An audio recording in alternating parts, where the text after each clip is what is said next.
Assalamu alaikum. I'm going to give a video demonstration of our kids store. So let's start with database first. In this database we have almost 19 tables at this time. All are empty, but we have 3 tables which are filled with data. These tables are TBL cat. TBL cat जो है वो इसमें categories की data आएगी. हमारे पास इस वक्त 2 categories हैं. प्रोडक्ट ऐड करने से पहले कैटेगरीज ऐड करनी पड़ती हैं, और हमारे पास दूसरा जो टेबल जो डेटा से भरा हुआ है वो है TBL प्रो. यानी हमने प्रोडक्ट जो हैं वो डाली हुई हैं, तो वो प्रोडक्ट भी अवेलेबल हैं. और उसके अलावा हमारे पास जो है वो TBL यूज़र्स, एक यूज़र हमारे पास बना हुआ है अभी एडमिन, जो मतलब डैशबोर्ड एडमिन डैशबोर्ड में जा सकता है और वो अपने बाकी चीज़ों को मैनेज और भी कर सकता है और देख भी सकता है. बाकी तमाम टेबल्स जो हैं वो एम्प्टी हैं, जैसे ऑर्डर्स एम्प्टी है, पेमेंट इन्फो एम्प्टी है, विश लिस्ट एम्प्टी है, तमाम चीज़ें या तमाम टेबल्स जो है वो एम्प्टी हैं.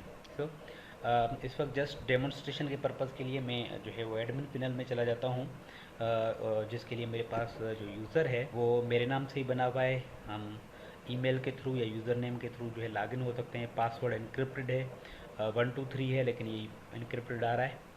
सो हम एडमिन पैनल पे जाने के लिए हम क्या करेंगे, पर अपनी वेबसाइट लिखेंगे /for/admin. मेरे पास यूज़र नेम राशिद है और पासवर्ड इसका 123 है. मैं सबमिट कर देता हूँ. इस एडमिन पैनल में इस वक्त हमारे पास ओनली जो है वो कैटेगरीज अवेलेबल हैं. जैसे डेटाबेस में है तो डेटाबेस से ही डेटा आ रहा है यहाँ पे, और हम इनको ये सर्च भी कर सकते हैं और ये तमाम फ़िल्टर्स वगैरह भी लगा सकते हैं. बहरहाल हमारे पास डेटा कम है तो हमें अभी तक इतना पता नहीं चलेगा. तो दूसरा हमारा प्रोडक्ट्स जो डेटाबेस में थे वो अवेलेबल है. यहाँ से ऐड, रिमूव, अपडेट, डिलीट सारे काम हो सकते हैं, और इमेजेस भी यहाँ से डालेंगे. और तीसरा हमारे पास कस्टमर अगर देखें तो कस्टमर हमारे पास कोई भी नहीं है, इस वक्त खाली है. और जो पेमेंट अगर देखें तो पेमेंट भी खाली होगी ऑब्वियसली, क्योंकि हमारे पास अभी कोई ऑर्डर नहीं हुआ है, आया और ना ही पेमेंट आई है. अगर हम प्रोडक्ट को देखें तो जस्ट हम देखते हैं कि प्रोडक्ट में क्या क्या है. इस वक्त जो प्रोडक्ट में है वो मेरे पास ऑलरेडी डेटा एंट्री की हुई है. प्रोडक्ट का नाम है, उसका प्राइस है, डिटेल और क्वांटिटी. अब हम पहले क्वांटिटी को देखते हैं. क्वांटिटी जो है वो जब मैंने जो है वो कम ज़्यादा होगी, मतलब परचेजिंग होगी, सेल होगा, कस्टमर ऑर्डर करेंगे तो वो जो क्वांटिटी होगी वो ऑटोमेटिक रिड्यूस होती जाएगी. और जब आउट ऑफ स्टॉक होगी तो ये कस्टमर ऑर्डर नहीं कर पाएगा, और एडमिन को पता चल जाएगा कि कौन सी चीज़ें स्टॉक में हैं और कौन सी चीज़ें स्टॉक में नहीं हैं. उसके लिए हमारे पास जो है वो मैंने ग्राफिकली यहाँ पे भी देखा है कि ये प्रोडक्ट सारी स्टॉक में है इस वक्त हमारे पास, और प्रोडक्ट आउट ऑफ स्टॉक हमारे पास कोई भी चीज़ नहीं है. इसी तरीके से यहाँ से हम डिटेल अकाउंट की मैनेज कर सकते हैं, ऑर्डर देख सकते हैं, और ये इस जो है वो साइड बार के भी थ्रू हम ये कर सकते हैं. लेकिन ब्रीफली सिंपल मैं ये दिखाना चाहता हूँ कि चेक भी करना चाहते हैं कि हम जो प्रोडक्ट कोई अगर कस्टमर परचेज़ करता है तो क्वांटिटी रिड्यूस हो रही है या नहीं हो रही. तो let's make an order of bubble and Bloom and colourful splash. ये 6 क्वांटिटी में हैं, तो हम इन दोनों का एक ऑर्डर प्लेस करते हैं और ये चीज़ें हम परचेज़ कर लेते हैं एज अ कस्टमर बन के. तो परचेजिंग करने के लिए हमें वेबसाइट पे जाना होगा. हम शॉप करेंगे. लेट्स से ये 2 प्रोडक्ट जो है, फर्स्ट जो है ऐड टू कार्ट, क्या ये कार्ट 0 है लेकिन ये बंद हो गया. इसी तरीके से हमारे पास एक और प्रोडक्ट कलरफुल डिस्प्ले 6 क्वांटिटी में है, ये भी 6 है और ये भी 6 है. तो हम इसको ये हम व्यू कार्ड यहाँ से भी कर सकते हैं, या इस बटन पे क्लिक करके व्यू कार्ड में जा सकते हैं. ये कार्ट आ गया, और कार्ट में हम ये है कि हम अगर कोई चीज़ रिमूव करना चाहते हैं तो हम चेक बॉक्सेस पे क्लिक करके अपडेट कार्ट पे क्लिक करेंगे तो ये रिमूव भी होंगी जो चीज़ें. और हम अगर क्वांटिटी वगैरह बढ़ाना चाहें तो वो भी हम बढ़ा सकते हैं. मिसाल के तौर पे हम दो ख़रीदना चाहते हैं, क्योंकि हमारे पास क्वांटिटी में 6 हैं, तो हम 6 के 6 भी ऑर्डर कर सकते हैं. लेकिन हम दो करना चाहते हैं तो हम अपडेट कार्ट पे करेंगे. यानी रिमूव करने के लिए या चेंज क्वांटिटी करने के लिए हमें ये ऑटोमेटिक कैलकुलेशन हो रही है। आप देखें कि ये 1130 और 1070, ये टोटल 2200 बन रहा है। अब हम करते हैं प्रोसीड टू चेकआउट।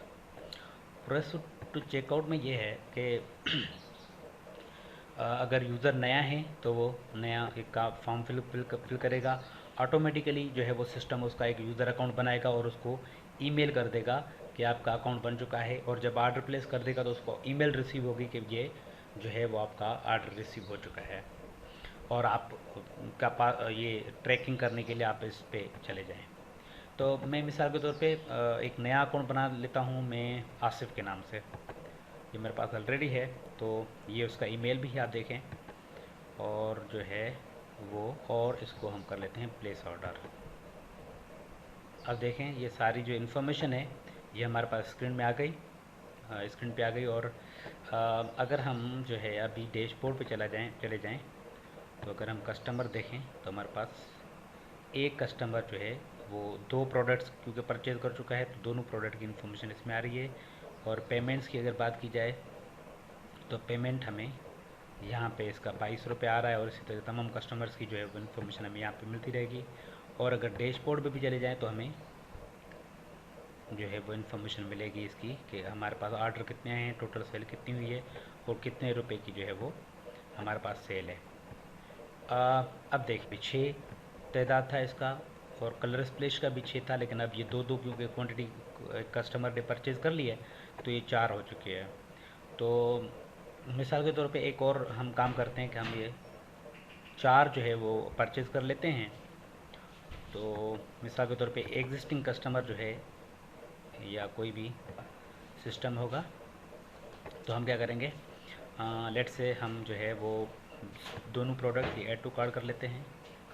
और कलर स्प्लैश ये भी हम कर लेते हैं। हमारे पास तो 4 तादाद में है, दोनों 4 ये है कलर स्प्लैश और 4 बबल एंड ब्लूम है।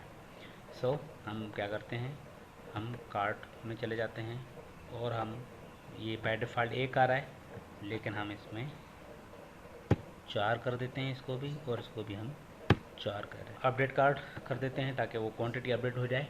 और हम प्रोसीड टू चेकआउट कर लेते हैं।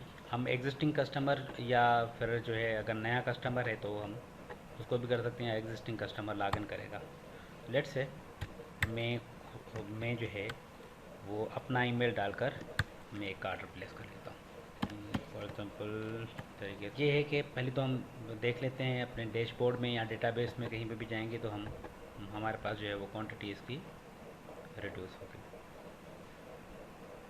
प्रोडक्ट ये यहाँ से चला गया, देखें ये जो स्टॉक से हट गई चीज़ें, ये वो बबल एंड ब्लूम जो था वो, और कलर स्प्लैश ये ऑल प्रोडक्ट्स में तो आएंगी, लेकिन जब हम अगर देखें डैशबोर्ड में स्टॉक में नहीं होंगी ये, क्योंकि हमारे जो है वो कुछ सेल हो चुकी हैं। ये देखिए बबल और ब्लूम यहाँ पे आपको नज़र नहीं आएगा, ये कहाँ पे जाएगा, ये आउट ऑफ स्टॉक हो चला गया। हम यहाँ पे क्वांटिटी अपडेट करेंगे, जब हम ये कोई चीज़ रखेंगे अपने स्टॉक में तो फिर हम क्वांटिटी अपडेट कर देंगे, तो इसकी जो क्वांटिटी है वो अपडेट हो जाएगी। हम तो इसी तरीके से अब हम एक लास्ट चीज़ देखते हैं कि क्या हमारा जो है वो ईमेल आया है।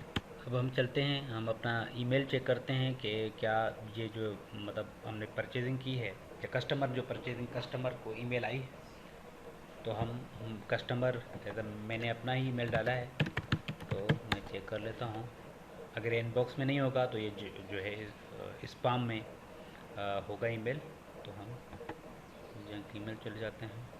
तो ये देखें ऑर्डर जो है वो रिसीव हो चुका है, क्योंकि मतलब मैंने दोनों में ईमेल्स अपने, एक में बेसिकली मैंने अपने को सीसी में रखा है और एक में मैंने जो है कस्टमर बन के मैंने ऑर्डर रिसीव किया है। तो मैं इसको ईमेल खोल लेता हूँ तो ये सारी जो इन्फॉर्मेशन आ रही है वो इसमें अवेलेबल है।